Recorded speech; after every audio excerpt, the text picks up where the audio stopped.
This is Talk Business and Politics with Roby Brock. Welcome to today's Talk Business and Politics Daily. I'm Roby Brock, joined by John Brummett of the Arkansas Democrat-Gazette. Always good to be with you. And we were just talking right before we started rolling about all the storms and the storm damage down in central Arkansas. It was a gully washer. There was a lot of loud, active storm activity overnight, Friday night? And yes. we're still realizing the extent of the damage, as you could probably tell better yes. than anybody else. By the tree sitting on top of my house. Yes, you exactly. knew before others did that this has certain serious repercussions. Yes. Yeah. The disaster of this weekend aside. You mean for the nation and world? No, I was talking about here in Arkansas. But yes, let's go to the week of Trump. And begins with Putin. Right. And their meeting in Helsinki. There's the walk back. Mm-hmm. Of what he said in terms of would or wouldn't, should or shouldn't. Then there's the walk back of the walk back, and by week's end, we learned that there are agreements that were apparently made in the private conversation he had with Putin, and he's invited Vladimir Putin to Washington, D.C. This is a typical week in the Trump presidency, or was this something maybe even larger than a normal week in the Trump presidency? This was larger. It was same old, except larger. It's the same kind of erratic, bizarre, in my view, behavior, but with a little more serious, a little more repercussions. Even his own party people, who long ago have sold out to him as their party. Some of them, even like a guy like Gowdy, said, you need to stop criticizing our intelligence agencies, and you need to, and Nikki Haley and Bolton and the others, if you can't, you got to figure out if you work for this guy, considering he's saying those things. So this has more serious ramifications, obviously. So it's same kind of behavior, bigger subject matter, bigger potential ramifications, and also maybe more mercurial than usual. I mean, he's walked back the walk back, and then walked that back, and then walked that back, and then and the latest is a few days after saying he reading a statement that they'd written for him to say that he accepted the intelligence information. He's on Twitter on Sunday, essentially calling it all something's all a big hoax. With Trump, you're never sure which part he's talking about, particularly when he gets into the all capital letter exclamation point tweets, when the rage is evident in his punctuation and his writing style. Is he saying that the idea that I colluded is a hoax, or that Carter Page is now being investigated as a Russian, or is he, when he says it's all a big hoax, is he back to where he was before? You simply don't know.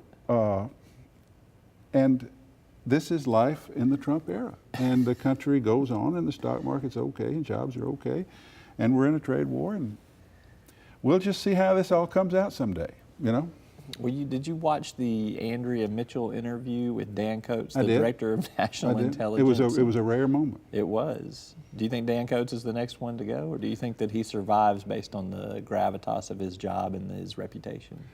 I think he may survive on the gravitas of his job and his reputation. Yes, and also the implications. If the people around Trump can say, look, you need not to get rid of Coates, because this will blow up an exploded or imploded matter even worse. I think he might survive. But having said that, I thought Comey would survive. I didn't think he would do. With this guy, you just don't know. With this guy, meaning Trump. By the way, the Coates thing, Andrew Mitchell gets a tweet that apparently, if you believe the Washington Post, he woke up one morning with Trump and was so aggravated by the negative publicity he was getting that he's just going to show us. Bolton, get Putin over here as quick as possible. Let's just have a meeting right here. Maybe right before the midterms. We'll show these SOBs. That's essentially what he's just having, some sort of a spasm of anger or rage or petulance, I think is what it mainly is. Andrew Mitchell gets this tweet and reads it to the national security guy, Coates, at the Aspen Institute, and Coates is just sort of bemused. He's just, well, that's special. No, I didn't know that. It was a remarkable moment in the bizarreness of this administration. We saw in Congress the typical statements that are strongly worded, and then little action takes place after that, which would suggest that nothing's going to be different in terms of checks and balances on that. You have been reading a lot lately. You noted in your Sunday column that Alexander Hamilton somewhat predicted this America where there would not be proper checks and balances. Explain what you've learned. Well, I was reading a book by Michiko Kakutani, the longtime brilliant book reviewer of the New York Times, who was a vicious, mean book reviewer. Not just to me on my Clinton book, but to many people. But I got my dose. She said I had a winning way with an anecdote, but that my narrative was incoherent. Not that I remember that word for word, but I remember that word for word. But her book it's called Death of Truth: Living with the Falsehood, Living with the Culture of Falsehood in the Trump Era. And basically, she's just saying it's not all Trump's fault. In the '60s, Vietnam, Watergate, through this century with the Wall Street, that our government's been lying to us, and people know that. And liberal academia has been talking about this subjective world rather than objective world. Whatever postmodernism is, that must be a part of it. But she said we simply are now to a point that has been dangerous in other cultures throughout history when there's no general agreement on a baseline of truth. And she blames Trump for that, but her book is replete. The reviewer says it's overly replete with quotes from others. She loses her own point. But she pulls out something from the writings of Alexander Hamilton, not widely known, from 1792, in which he said the great threat to our government is when we have a leader who is of bold, overly bold temper, lacking ethics in his private life, trying to ride the fomenting dissension and riding the wave of that to popularity. That's not a direct quote. That's not the full beauty of the quote, but he's describing. I say, in 1792, Alexander Hamilton, who still lives on Broadway, must also be living in Trump Tower because he's looking at, as I put it, looking straight into the hairdo of Donald Trump. So we are in a precarious time in terms of our culture and in terms of this style of leader. But as for the checks and balances, you'll notice, particularly our Republican members of Congress, the statement that they put out after the Helsinki matter was very strong in saying, well, Russia is indeed a threat, and we need to treat Russia as a threat.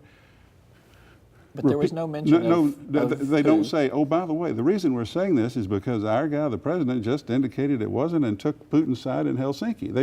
Because they just won't do that, particularly in a state like Arkansas.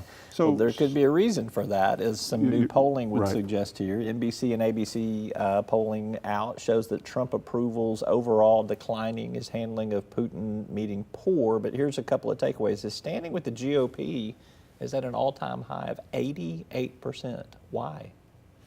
I believe that Republicans believe, let me make sure the viewers know, I'm saying what Republicans believe. I'm not saying what I believe.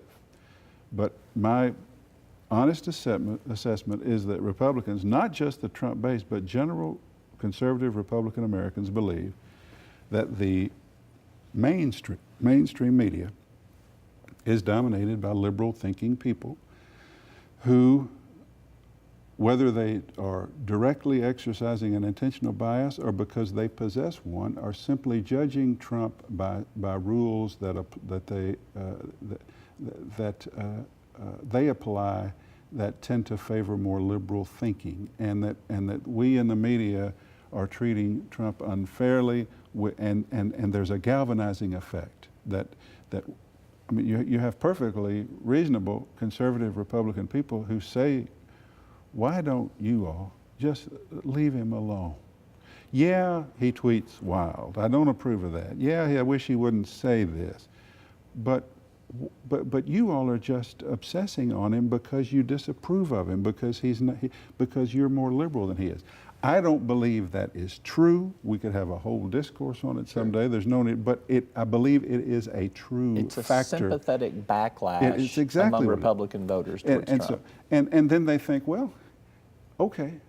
I heard a guy from the National Review on NewsHour, Friday evening, with, taking David Brooks' place opposite Mark Shields, editor of the National Review, whose name is sadly escaping both of us right now, apparently. But he was saying, look, I don't approve of Trump's behavior. I think it's dangerous to tear up, to seem to be tearing up NATO and then meet privately with Putin and carry on favorably toward Putin. However, he said this was not a good summit for Putin because the Republican Party, the rest of the people in the Trump administration, the Democrats, the people are rallying against him. And in fact, from what we know, he asked for these people to be investigated, that we give up a couple people. That's not going to happen. His point was, it's almost like a bad cop, good cop routine, or a dumb cop, bad cop routine, which is, don't pay attention to what Trump says. The policy is actually tougher than it was in Obama's time. Mm-hmm. So, and I think a lot of Republicans are rallying to that. Remember, I know I ramble, but this is the highest number ever of favorable rating for a Republican president, except for George W. after 9/11. Yeah. So George W., not a successful president, a man who had a lot of trouble getting reelected, also had these kinds of numbers. There is a general partisan rallying to a Republican president, and Trump benefits from it. And from the sympathetic backlash. These poll numbers would also bear this out too. Standing with independents, not very good. They won a Democrat-controlled Congress 48 to 26%, which is, those are big numbers right there. So what's going to mean more for the midterms, do you think? Is it the GOP enthusiasm for Trump, even though he's not on the ballot, but they feel like that they'll have to go out and vote for their candidates in order to support and protect him? Or will it be this independent swing vote that changes the makeup of Congress potentially? What's going to be bigger? Right now, history would suggest, as if history was any guide in the current time, that the motivation of the party out of power will be greater. But also typically white conservative voters vote more than some of the standard identity politics constituencies of the Democrats. So there's that. But I think the Democrats have an excellent chance to make gains because the recoiling against, the percolating fervor among Democrats that this guy is just a disgrace is, I think, stronger even than the sympathetic backlash at present. But all of this is utterly, totally geographic. Mm-hmm. Old rules of politics, of national politics, are secondary now to the new rule, which is most places are firmly whatever they are, and they're firmly Republican or they're firmly Democrat. I don't think anything happening nationally is helping Clark Tucker a great deal. In fact, I think the thing at the top of the front page of the Sunday New York Times, and this is my column tomorrow, this democratic socialist movement among young people, this liberal insurgency that it's time to go all in for higher minimum wage and Medicare for all and free college, and let's quit finessing that Nancy Pelosi is not liberal enough for them. I think that further isolates Arkansas from the National Democratic Party and red states. Mm-hmm. It's where the votes are. I don't think the Democrats have much chance to make significant gains in the Senate. I still don't. But the House ought to be, right now, odds on they can make gains and possibly take over the House on my premise at present that the recoiling against Trump is stronger than the sympathetic backlash. And those things can always change. By next week, ask me again. He's John Brummett of the Arkansas Democrat Gazette. Good to be with you. You betcha, man. All right. That's all for today's Talk Business and Politics Daily. I'm Roby Brock. Thanks for tuning in. We'll see you next time. Each day, the promise of our nation begins again. Arkansas and America, moving forward. I help make that promise a reality. It's not for everyone, but people everywhere depend on us. Oh, I love you too, sweetie. Trucking delivers, or everything stops. And that's what drives me. I did. Arkansas Electric Cooperative Corporation provides electric energy across 2/3 of Arkansas. This is an exciting time in our energy history, with incredible progress being made in renewable energy and storage technologies. As our energy portfolio continues to diversify, we'll maintain an all-the-above strategy to provide reliable and affordable electricity. Ever since the first light bulbs were placed in our members' homes, the electric cooperatives have been the solutions provider for our members, and we want to continue that well into the future.